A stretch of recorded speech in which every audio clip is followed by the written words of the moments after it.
Welcome to another Apollo Papyrus episode. I am Aaron Apollo Camp.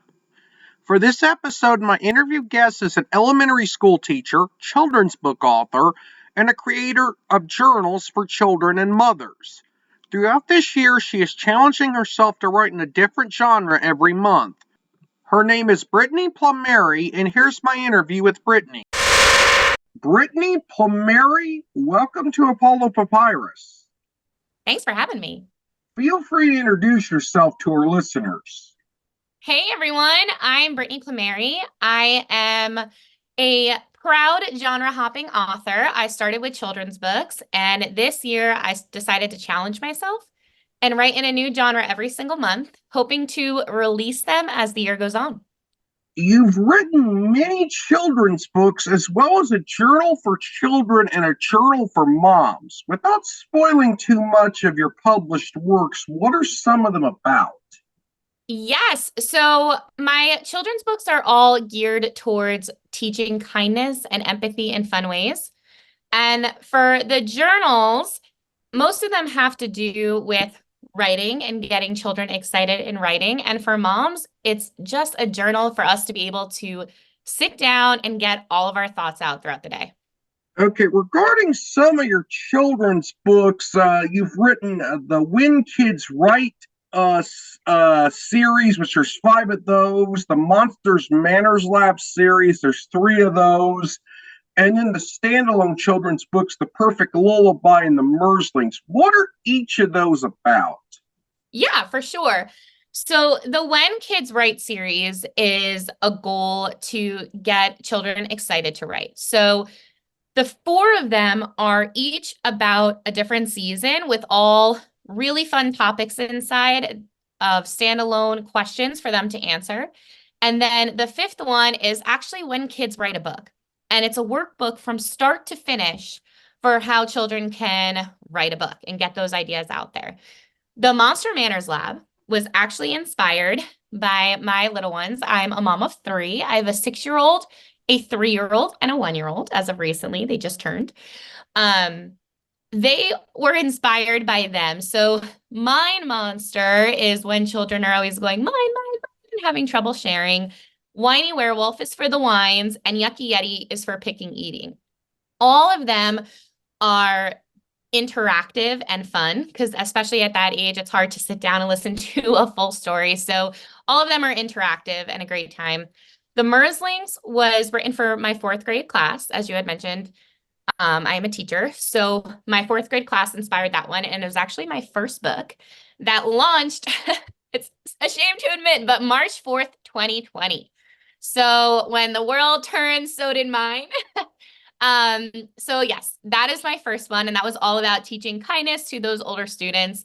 And then the Perfect Lullaby was, I wrote one night when I was rocking my son to sleep. He was newborn and I was struggling so hard to decide what song to sing him because I wanted it to be perfect. And by the time I went to go sing, he had already fell asleep to my heartbeat.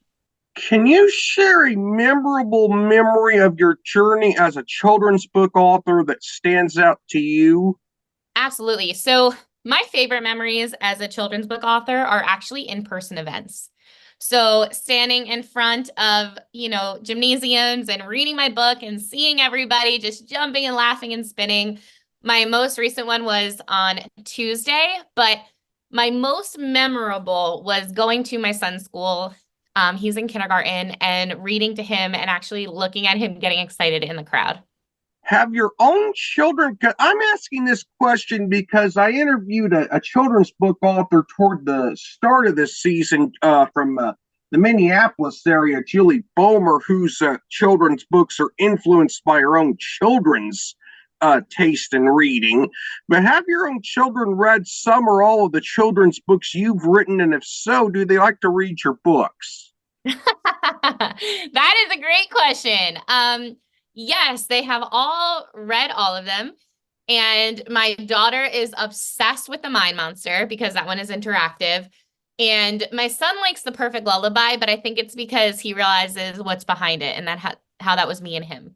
How has it your experience as an elementary school teacher influenced your writing style and the themes you explore in your books? Well, with being a teacher, it was easy for me to choose the path of being a little bit more interactive. Mainly because every single day I'm interactive. You know, as a teacher, I always make the joke that you're a teacher, you're an actor, you're a dancer. You have to kind of just keep their entertainment at the front when you're trying to get through all of those math equations. So I put the same exact thought into my book. Instead of just trying to teach them something, I made it a little bit more fun and repetitive so that they were saying the same thing over again, but doing really fun movements in order to kind of keep it stuck. Are all your books self-published, traditionally published, or hybrid published, or did you use different publishing methods for your books? So currently they're all self-published, but I'm now represented by an agent and she has quite a few of them. So hopefully in the future you'll be hearing me as a traditional published as well. How do you balance being an elementary school teacher, being a mother, and being an author? I wear my many hats with pride. Each one of them is challenging, but each one of them is great. So I love doing what I do and finding the perfect time by sitting down and actually planning out my schedule and knowing when I can fit things in has really helped. I find this quite fascinating. And normally, when I put the links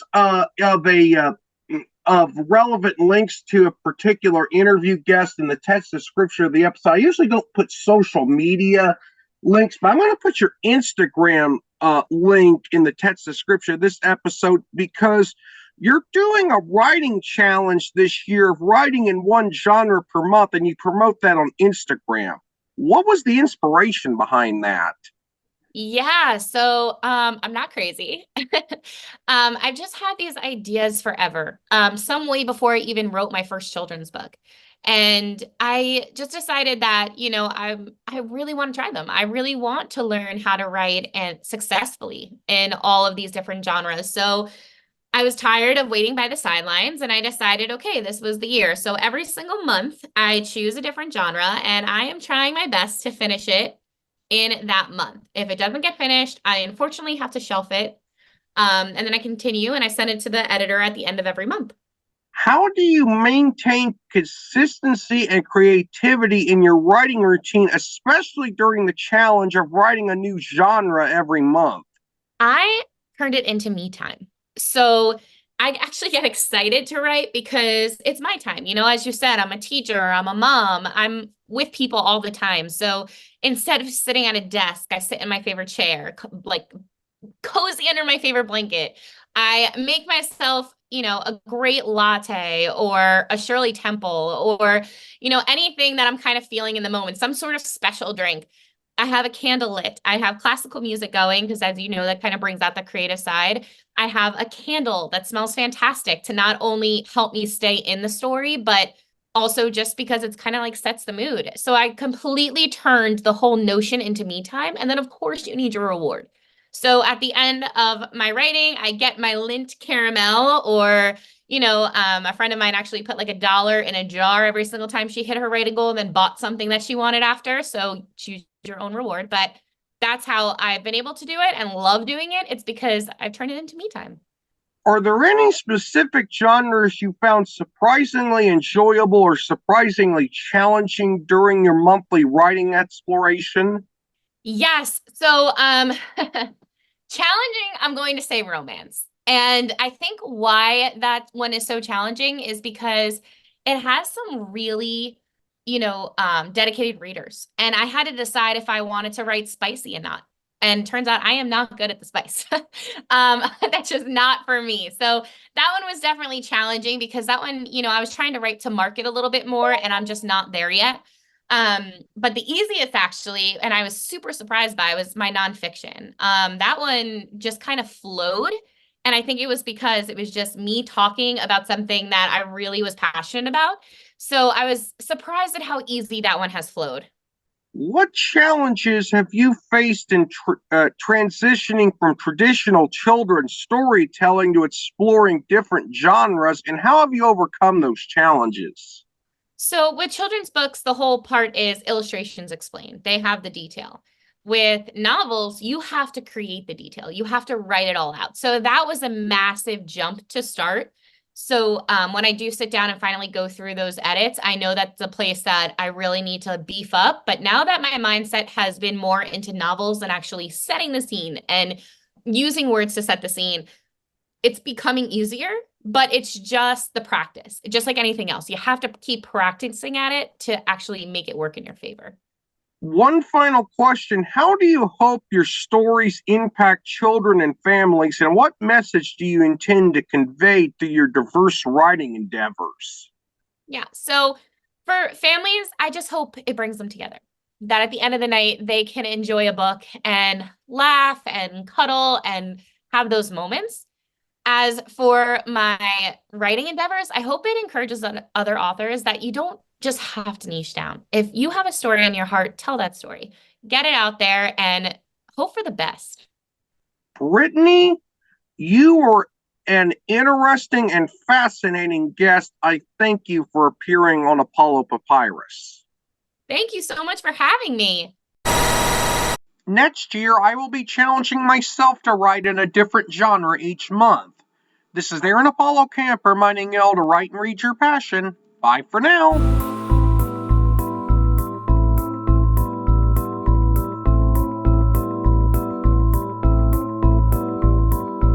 Remember to subscribe to the Apollo Papyrus YouTube channel at www.youtube.com/@Apollo Papyrus and the Apollo Papyrus Substack newsletter at apollopapyrus.substack.com. Y'all can visit the Apollo Papyrus website at campaaronapollo.witsite.com/Apollo Papyrus and follow Apollo Papyrus on Threads, Instagram, Facebook, and Tumblr at Apollo Papyrus. Copyright 2024, Aaron Apollo Camp, all rights reserved. This podcast episode is intended for the private listening of our audience. Any reuse or retransmission of this episode without the express written consent of the podcast host is prohibited, except under fair use guidelines. Royalty-free music and sound effects obtained from https://www.zapsplat.com.